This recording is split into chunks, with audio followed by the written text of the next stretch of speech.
네, 오늘 우리에게 주시는 하나님의 말씀은 에베소서 1장 15절부터 19절까지입니다. 여기 16절부터 되어 있구나. 예, 그럼 16절부터 우리 한 절씩 읽도록 하겠습니다. 내가 기도할 때에 기억하며 너희로 말미암아 감사하기를 그치지 아니하고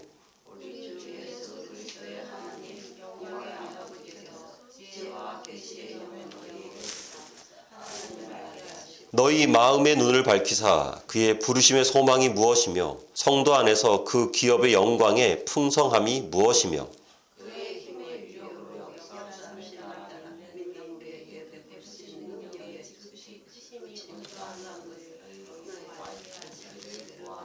아멘. 네, 우리는 지금 계속 에베소서를 쭉 이어가고 있는데요. 사도 바울은 이제 1장 14절까지 지난 말씀까지 하나님이 예수님 안에서 우리에게 주신 신령한 복에 관해서 에베소 교인들과 함께 나눴습니다. 이 복은 하나님께서 바울에게 주신 복이죠. 그런데 바울에게 주신 복이 바울 안에서 끝나는 것이 아니라 에베소 교인들에게도 동일하게 베풀어 주실 것을 바울은 확신하고 믿고 있었기 때문입니다. 우리는 다 하나님의 은혜 가운데 살아갑니다. 그리고 은혜를 받은 사람들입니다. 자, 여러분은 어떤 은혜를 받으셨나요? 그리고 어떤 복을 누리며 살아가고 계십니까? 하나님께서 주신 것을 마음껏 누리시기 바랍니다. 하나님께서 주신 것을 충분히 삶 가운데서 누리면서 살아가세요. 하나님께서 주셨는데 그 은혜와 복을 누리면서 살아가는 것은 너무나도 당연한 거거든요. 그건. 그리고 그렇게 누리면서 우리의 가족과 우리의 이웃에게 또 그 복을 전하시기 바랍니다. 하나님의 신령한 복은 우리에게뿐만 아니라 모두에게 부어주시는 바로 값없는 은혜이기 때문입니다. 바울은 이것을 잘 알고 있었죠. 그래서 15절 말씀을 보면은 이로 말미암아 이렇게 시작하고 있죠. 이로 말미암아. 이 말씀은 이제 앞에 있는 전체의 내용을 압축하는 말씀인데요. 이로 말미암아 이것을 바꾸면 이런 내용이 됩니다. 너희에게 이런 하나님의 신령한 복이 주어졌으니.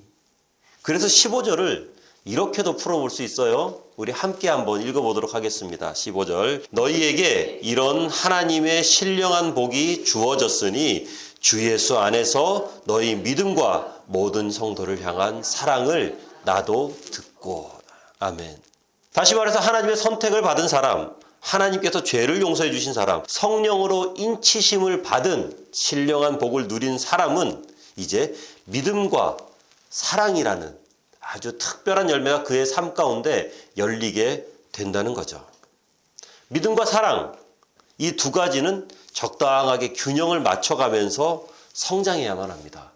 그래야지 건강한 성도로서 성장해 나아갈 수 있는 거예요. 믿음, 많은 분들이 믿음은 뭐다 이렇게 말씀하시는데 오늘 본 말씀을 묵상하면서 믿음은 무엇일까? 한마디로 요약하자면 믿음은요, 하나님과의 관계입니다. 처음에 복음을 듣고 죄를 회개하고 하나님의 자녀로 거듭나는 모든 과정을 통해서 이제 하나님과의 관계가 시작되는 거잖아요. 그리고 거듭난 후로 삶의 매 순간 동안 하나님을 생각하고 기억하고 예배하고 하나님께 기도하고 찬양하고 영광 올리며 살아가는 것. 이것이 바로 하나님과 관계가 계속적으로 이어지는 거거든요. 우리는 이런 것들을 보고 믿음이라고 하죠. 건강한 믿음을 더욱더 성장시켜 나가시기를 주님의 이름으로 축원합니다. 그러기 위해서는 하나님과의 관계가 굉장히 중요해요. 세상과 나는 간 곳 없고 구속한 주만 보이는도다. 이 영적인 집중력이거든요. 거룩한 집중력이에요. 이런 하나님과의 관계를 더욱더 돈독하게 하는 하나님을 향한 거룩한 집중력, 이게 굉장히 필요하죠. 그리고 이런 튼튼한 하나님과의 관계를 통해서 이루어지는 건강한 믿음은요, 반드시 삶 가운데 사랑이라는 열매를 맺게 됩니다. 믿음이 하나님과의 관계라면 사랑은 우리 이웃과의 관계거든요. 이 두 가지가 균형 잡힌 모습으로 발전해 나가야만 건강한 성도가 되고 그 교회는 이제 건강한 공동체가 되는 거죠. 그런데 이것이 같이 발전하지 않고 한 가지만 이렇게 발전하는 경우가 있어요.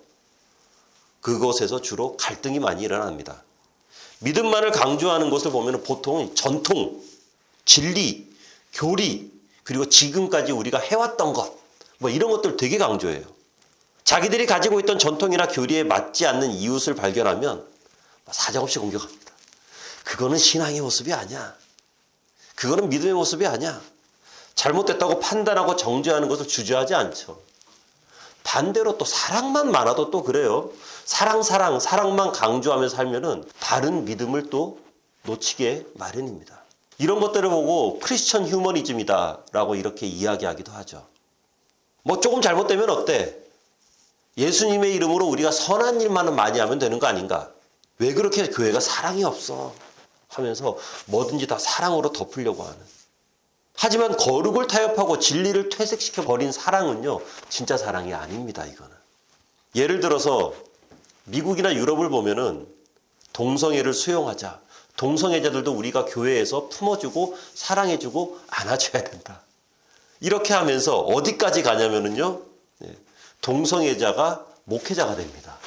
동성애자를 이렇게 안수해주고요. 그리고 그것이 또 더 나아가서 또 어떻게 되냐면 강대상에서 목사님이 성경에 나와 있는 동성애는 죄입니다 라고 하면은 죄가 됩니다, 진짜. 동성애 하면 안 됩니다라고 하면 잡혀가기도 해요. 이렇게 사랑만을 강조하면서 믿음을 타협해버리니까 교회가 바른 기능을 할 수 없게 되죠. 요한일서 4장 20절 말씀 우리 함께 보겠습니다. 누구든지 하나님을 사랑하노라 하고 그 형제를 미워하면 이는 거짓말하는 자니 보는 바 그 형제를 사랑하지 아니하는 자는 보지 못하는 바 하나님을 사랑할 수 없느니라. 아멘. 믿음은 사랑으로 증명되고 사랑은 믿음을 통해야만 진정한 아름다움을 나타내는 거죠. 그래서 사도 바울은 이 에베소 교인들을 향해서 믿음과 사랑, 이 두 가지가 함께 있는 모습을 칭찬하고 있는 것입니다. 우리 역시 마찬가지로요. 믿음과 사랑, 이 두 가지가 균형 잡힌 모습으로 성장해서 하나님으로부터 모두 다 칭찬받는 그런 성도들이 되어지기를 간절히 소망합니다. 바울은 감사의 사람이었습니다. 16절 말씀을 보면은 바울의 기도는요, 이 감사로 시작합니다. 내가 감사하니. 바울은 사역하면서 참 많은 편지를 썼죠. 성경에 나와 있는 성경으로 기록된 편지 말고도 바울은 아마 무수히 많은 편지를 썼을 거예요. 기도하면서 에베소에도 쓰고 고린도, 빌립보, 데살로니가 많은 편지들을 썼는데 항상 하는 말이 보면은 내가 너희들이 참 좋다. 너희들 참 좋다. 너희들로 인해서 기쁘다. 그리고 나는 감사한다. 너희들만 생각하면 감사가 절로 나온다라는 거죠. 그렇다면 정말로 이 에베소 교인들이, 고린도 교인들이, 데살로니가 교인들이 바울이 봤을 때 정말 퍼펙트한 삶을 살아서 그렇게 감사가 넘치게 되는 것일까? 아닙니다. 각각의 서신서를 이렇게 보면은 이 교회 교인들 보면은 맨날 싸워요. 서로 헐뜯고 미워하고 질투하고 이상한 말 서로 막 퍼뜨리고 그러다가 싸우면 어떻게 돼요? 삐지죠. 삐져서 교회 안 나오고 교회가 4분 5일로 갈라지는 정말 하자 많은 교인들이 이 사람들이었어요. 바울은 그런데 그런 모든 것을 알고 있음에도 불구하고 내가 너희들로 인해서 감사한다 라고 이렇게 선포하고 있죠. 하자 많은 성도들, 내가 너희들로 인해서 감사한다. 어떻게 그럴 수 있을까요? 바로 바울은 감사의 체질이 몸에 배어있는 사람이에요. 감사가 몸에 완전히 배어있는 사람이기 때문입니다. 보통 사람들은 이렇게 이야기합니다. 감사할 거리가 있어야 감사하죠. 아니에요. 그런데 감사의 체질로 바뀌게 되면은요, 감사할 것들이 보이기 시작합니다.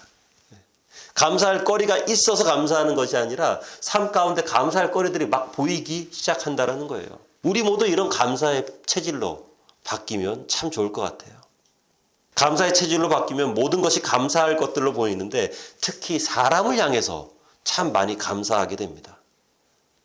성령이 충만해지고 감사 체질로 바뀌게 되면은 그렇게 말썽쟁이이고 그렇게 못나 보이고 한숨만 나오고 막 그런 사람들이 보이다가도 그런 사람들을 보면서 감사하게 돼요. 감사가 절로 나와요. 성령이 충만할 때 그렇게 돼요. 예전에 거슬렸던 것들인데 감사 체질로 바뀌면은 아무렇지도 않게 되죠. 그런데 은혜가 떨어지기 시작하면은요, 못난 부분들이 막 더 많이 보입니다. 그러면서 내가 저 사람한테 한마디 해줘야지. 이거는 내가 꼭 지적해 주리라. 라는 이런 거룩한 부담감이 막 생깁니다. 그렇게 정제되지 않은 충고들을 막 하다 보면은 어느덧 모든 관계들 다 결단나 버리죠. 이상하게 돼버려요. 하지만 성령이 충만할 때는 감사 체질로 바뀌게 되고 모든 것들을 진정한 은혜와 사랑으로 덮어줄 수 있게 되는 것이죠. 우리 모두 감사 체질로 다 바뀌기 바랍니다. 그래서 어디를 가든지 은혜만 끼치면서 살아가기를 주님의 이름으로 축원합니다. 자, 바울은 이렇게 감사하며 기도를 시작합니다. 그리고 기도의 내용 첫 번째, 이제 내용이 본격적으로 나오는데요. 첫 번째는 바로 이 에베소 교인들이 성령의 인도로 하나님을 깊이 알아가기를 바울은 원했던 거죠. 우리 17절 말씀 함께 읽겠습니다. 시작. 우리 주 예수 그리스도의 하나님 영광의 아버지께서 지혜와 계시의 영을 너희에게 주사 하나님을 알게 하시고. 아멘. 이 안다는 것, 이건 굉장히 좀 오묘한 거예요. 예. 자, 얼마 전에 우리나라 대통령이 바뀌었는데 대통령 다 아시죠? 그죠? 예. 대통령을 다 압니다. 미국의 대통령도 알고 있습니다. 중국과 러시아의 대통령도 알고 있습니다. 그런데 또 진짜 아니야 라고 물어보면은 또 좀 이렇게 자신이 없어지죠. 글쎄요. 왜냐하면은 이 진짜 안다 할 때 이 아는 것은 관계이기 때문이에요. 체험이고 체득해서 아는 것이죠. 지식적으로 머리로만 아는 것이 아니라 관계를 통해서 체험으로 체득된 것을 우리는 안다라고 이렇게 표현합니다. 하나님도 역시 마찬가지죠. 하나님을 체험함으로써 우리는 안다라고 이렇게 말할 수 있는 거죠. 하나님과 관계를 맺고 하나님과 교제를 함으로 인해서 우리는 하나님을 알게 되는 거죠. 하나님의 아들이 십자가에서 우리를 위해 돌아가셨다는 사실을 믿을 때 하나님의 관계가 시작되는 거잖아요. 그 후에 성경 말씀을 묵상하고 기도하고 찬양하고 우리는 하나님과 점점 더 깊은 관계로 들어가면서 비로소 하나님을 알게 되는 거죠. 하나님을 알므로, 그리고 또 우리가 알게 되는 것은 나를 향한 하나님의 비전을 알게 됩니다. 하나님의 꿈을 알게 됩니다. 그리고 하나님과 점점 더 가까워지고, 그렇게 되면은 이 삶이 변화되면서 가장 극적으로 변화되는 삶이 뭐냐면 나의 만족이 아니라 하나님의 영광을 위해서 살아가는, 굉장히 좀 고차원적인 이런 모습으로 삶의 모습이 바뀌게 되는 거죠. 우리가 이렇게 하나님을 제대로 아는 것이 참 중요한데 사단은 그것을 방해합니다. 어떻게든지 우리의 삶을 하나님으로부터 멀어지도록 만들죠. 그래서 성령께서는 먼저 하나님을 아는 것을 방해하는 것들을 걷어내기를 원하시죠. 구름이 있으면 태양이 보이지 않아요. 태양을 보려면은 구름이 없어져야만 하죠. 18절 상반절을 보면은요, 너희 마음의 눈을 밝히사라고 말씀합니다. 죄 가운데 살아가면 영의 눈이 어둡기 때문에 영적인 것을 보지 못합니다. 하지만 구원받음으로 우리는 하나님의 역사와 섭리를 조금씩 이제 보기 시작해요. 그런데 거기서 끝나는 것이 아닙니다. 우리가 목욕했다고 그래서 언제까지 깨끗한 건 아니거든요. 살아가다 보면 더러운 것도 묻고 땀도 나고 냄새도 몸에 배고 그렇잖아요. 우리가 세상을 살아가다 보면은 자본주의적 물질 문명 속에서 안목의 정욕과 이생의 자랑 가운데 때로는 두려움과 열등감, 그리고 때로는 욕심, 이런 것들로 인해서 영적인 시야가 이렇게 막 가려져요. 흐려져요. 영적인 시야가 흐려지고 하나님이 잘 안 보이니까 잘못된 말이 그냥 툭툭 나오는 거죠. 잘못된 행동들이 그냥 툭툭 나오게 되는 거예요. 늘 성령이 충만하시기 바랍니다. 성령께서 우리의 눈을 밝혀주셔야 돼요. 그래야만이 혼탁한 이 세상 가운데서 한 줄기 비치신 그리스도 예수를 알아볼 수 있게 되는 것입니다. 고린도후서 4장 6절 말씀 우리 함께 있습니다. 어두운 데 빛이라 말씀하셨던 그 하나님께서 예수 그리스도의 얼굴이 있는 하나님의 영광을 아는 빛을 우리 마음에 비추셨느니라. 아멘. 어떤 빛이에요? 바로 하나님의 영광을 아는 빛. 예수님께서 우리에게 주신, 그래서 우리의 생활 가운데 모든 어둠을 걷어내고 하나님의 영광을 아는 빛으로 가득 채워지기를 간절히 소망합니다. 자, 이렇게 어둠이 걷히고 나면 하나님을 이제 알아야죠. 그죠? 더 많이 아는 능력이 필요합니다. 하나님은 우리의 노력으로 알 수 없는 분이라고 했잖아요. 그렇기 때문에 하나님을 더 많이 아는 능력이 필요한데 오직 성령께서 우리에게 알려주셔야만 돼요. 그래서 17절 말씀을 보면 성령을 보고 지혜와 계시의 영이다 라고 이렇게 말씀하고 있죠. 지혜는 성령의 도우심 속에서 하나님에 관해서 깨닫게 되는 겁니다. 말씀을 묵상하고 찬양하는 가운데 내가 깨닫는 것이 아니라 성령께서 우리에게 알려주시는 것. 그런데 계시는 조금 다르죠. 그죠? 계시는 하나님으로부터 다이렉트로 오는 하나님의 말씀이고 음성이거든요. 지혜와 계시. 그런데 이게 다가 아니에요. 성령의 능력은 굉장히 많습니다. 굉장히 풍부합니다. 이거 두 개로 딱 끝나버리는 게 아니에요. 이게 제한적이지 않습니다. 그래서 이 지혜와 계시의 영, 이것을 훨씬 더 포괄적인 내용으로 표현하자면 바로 영적인 분별력이다 라고 이렇게 말씀드릴 수 있는 거죠. 하나님의 뜻과 세상의 유행 사이에서, 하나님의 비전과 나의 욕심 사이에서, 나의 이익과 그리고 그리스도를 위한 내려온 노음의 사이에서 바른 판단을 할 수 있는 영적인 분별력, 이것이 바로 지혜와 계시의 영인 성령께서 우리에게 부어주시는, 그리고 하나님을 더욱더 깨닫고 알게 하시는 최고의 우리를 향한 선물이 되는 겁니다. 저는 우리 아둘람교회에 속한 모든 성도들에게, 그리고 아둘람교회와 함께하는 모든 분들에게 이 지혜와 계시의 영이 충만하면 좋겠습니다. 하나님의 계획과 하나님의 마음을 알 수 있는 이 영적인 분별력, 성령의 능력이 충만하시기를 주의 이름으로 축원합니다. 많은 성도들이 이렇게 지혜와 계시의 영을 가지기를 원하죠. 그러면서 하나님의 자녀임을 인정하고 살아가려고 노력하지만 영적인 문제에 이렇게 부딪히곤 합니다. 그러면서 곤란한 상황 가운데 빠지곤 하죠. 사실 하나님의 자녀된 우리에게 일어나는 거의 모든 문제는 하나님을 잘 알지 못해서 그래요. 이 분별력이 제대로 작동하지 못해서 그래요. 하나님을 제대로 알면은 이게 문제가 더 이상 문제가 아니거든요. 하나님을 제대로 알게 되면은 우리에게 닥친 그 문제들이 문제로 보이지 않습니다. 예를 들어서 아브라함을 한번 볼게요. 히브리서 11장 말씀이죠. 시험을 받을 때 이 믿음으로 이삭을 드렸으니 그의 약속들을 받은 자로 돼 외아들을 드렸느니라. 이게 말이 안 되는 거잖아요. 그죠? 늙으막하게 100세에. 그러니까 우리 권사님보다도 훨씬 아브라함이 오빠 때예요. 우리 권사님보다 오빠 때인데 첫 아들을 낳은 거예요. 그러니까 이게 말이 안 되는 거죠. 그죠?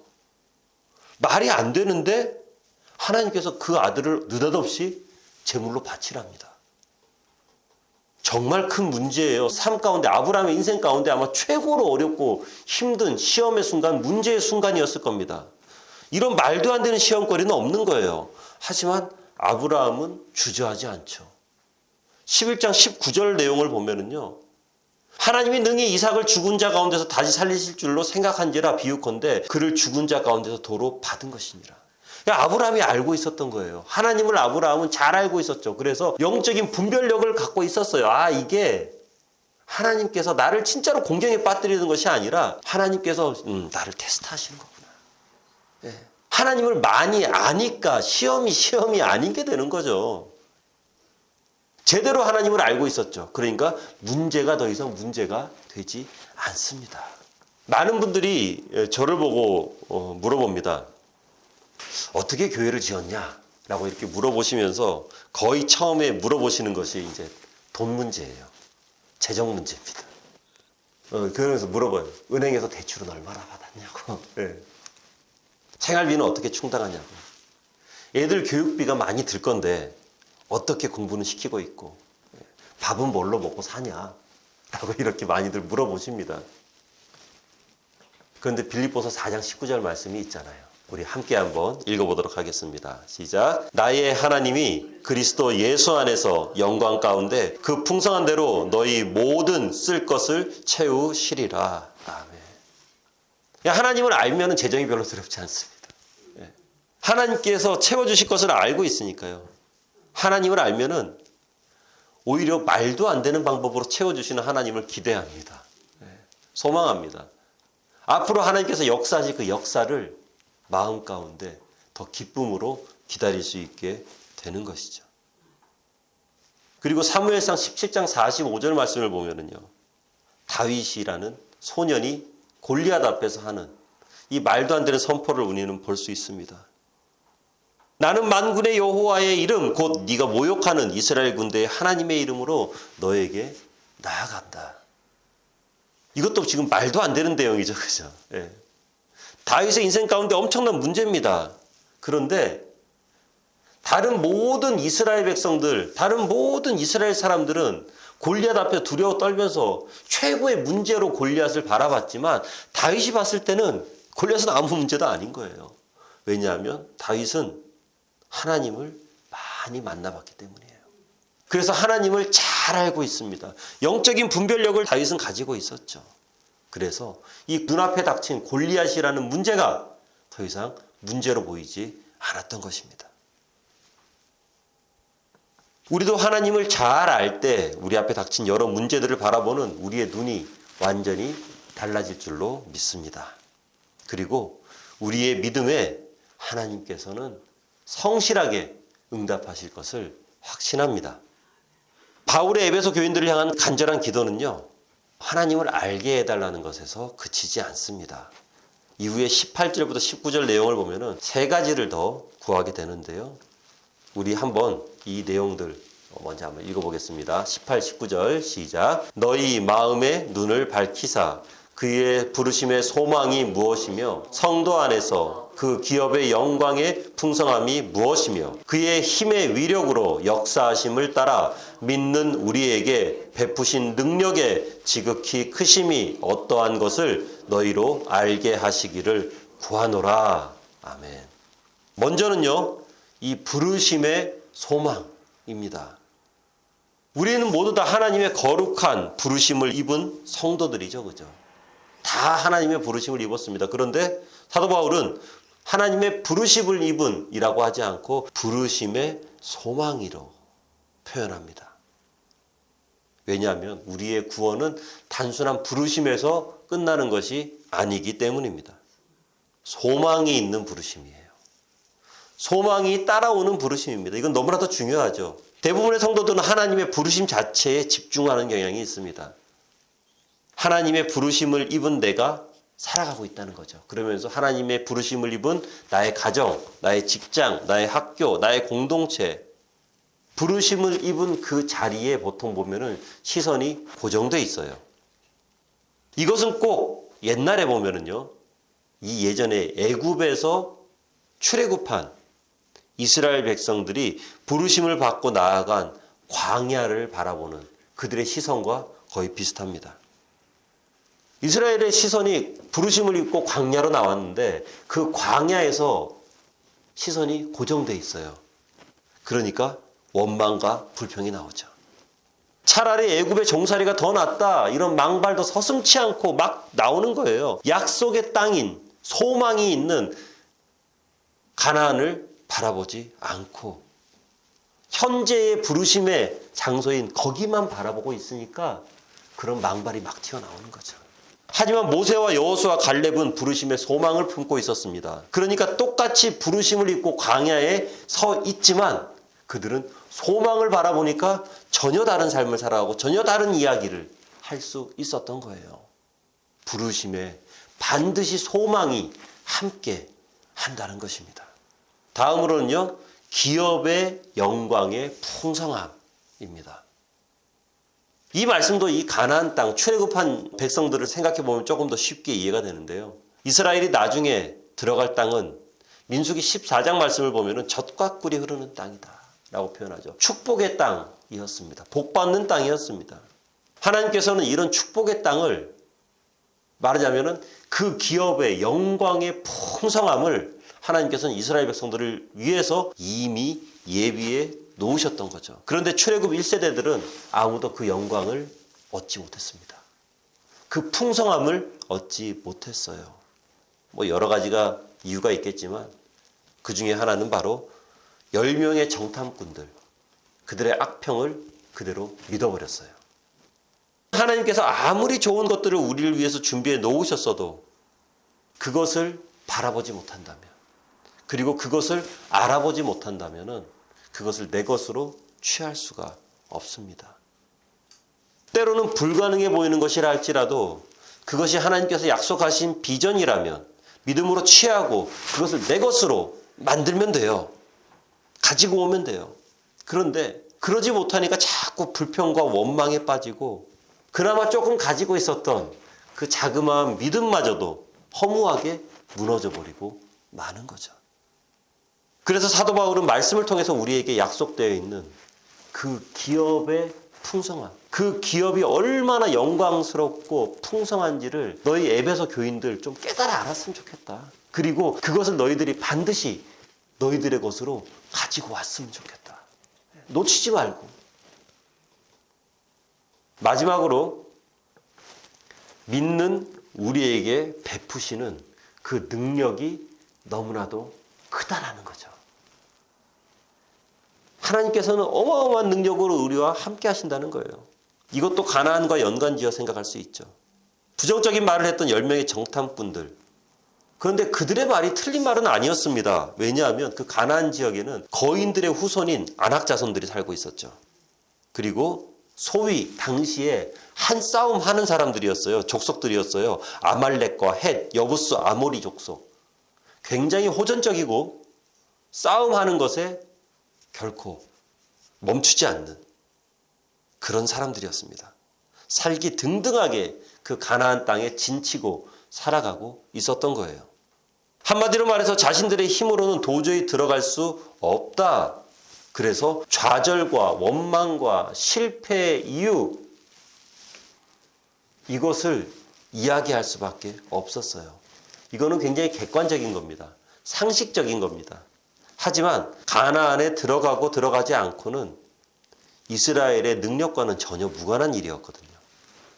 그래서 여호수아하고 갈렙은 똑같은 상황이에요. 똑같은 상황인데 전혀 다른 이야기합니다. 민수기 14장 8절 말씀인데요.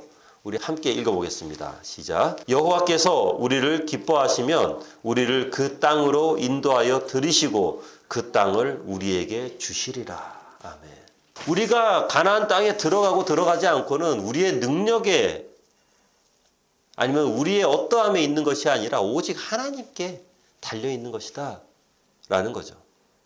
애굽에서 나오게 하신 분도 하나님이시고 광야에서 이끄신 분도 하나님이시기 때문에 가나안으로 들어가도록 만들어주시는 것도 하나님이시다 라는 사실입니다. 이스라엘 백성들에게는 어떤 능력도 없지만 하나님께서는 너무나도 큰 능력을 가지고 계시는 거죠. 우리는 무능하지만 하나님은 유능하십니다. 우리는 기업의 영광의 풍성함을 얻을 능력이 우리에게는 없습니다. 하지만 하나님의 지극히 큰 능력은 연약한 우리에게 감당하기 힘든 은혜와 복을 부어주시게 될 거예요. 빌립보서 1장 6절 말씀을 보면 너희 안에서 착한 일을 시작하신 이가 그리스도 예수의 날까지 그 모든 것들을 이루실 줄을 우리는 확신하노라. 이 확신이 바울의 확신이 아니라 거기에서 멈추는 것이 아니라 우리 모두의 확신이 되어지기를 주의 이름으로 축원합니다. 말씀을 맺겠습니다. 우리는 일반적으로 기도할 때 뭔가를 달라고 기도하죠. 하나님 주시옵소서. 건강도 주시고요. 물질도 주시고요. 은혜와 사랑도 주시고요. 평안도 주시고요. 뭔가 하나님께서 주시기를 위해서 기도를 참 많이 합니다. 하지만 바울의 기도는 조금 달라요. 바울은 알게 해달라고 기도합니다. 하나님 주시옵소서가 아니라 하나님을 더 많이 알게 해주십시오. 이렇게 기도해요. 바울은 이미 하나님께서 허락하신 부르심의 소망과 기업의 영광의 풍성함과 그 베푸신 능력의 지극히 크심에 관해서 바울은 다 알고 있어요. 네. 그걸 알고 있어요.